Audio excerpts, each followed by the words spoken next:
Hello guys welcome to my new blogs. तपाईलाई चाहिँ एकदमै स्वागत छ है। अझै पनि म आज तपाईहरुको लागि एकदमै अनौठो कुरो देखाउँछु है।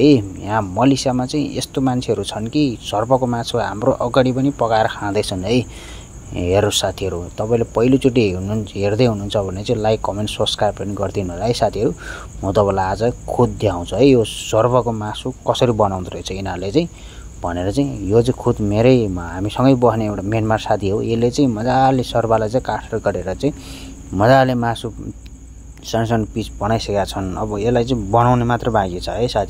ल साथीहरु, हाम्रो लागि चाहिँ अनौठो नै भयो, तर देश अनुसारको खाने सिस्टम भनेको आफ्नो तरिका हुँदो रहेछ के। जसरी हामीले चाहिँ खसी बोका मासुलाई चाहिँ एकदमै मिठो मानेर खान्छौं भने यिनीहरुले चाहिँ सर्वा छेपारा जस्तो मासुलाई चाहिँ यसरी नै मिठो मानेर खाँदो रहेछ। हेर्नुस् न, यसले चाहिँ सर्पको मासुलाई यस्तो तालले बनाउँदछ। हेर्नुस् त मसला ससला खोर्सानी हालेको छ है, अनि त्यसपछि नुन सुन सबै हालिसकेको छ।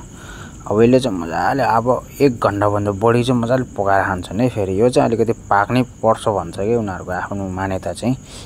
भन्छन् यस्तो मिठो हुन्छ भन्छ कि अन्य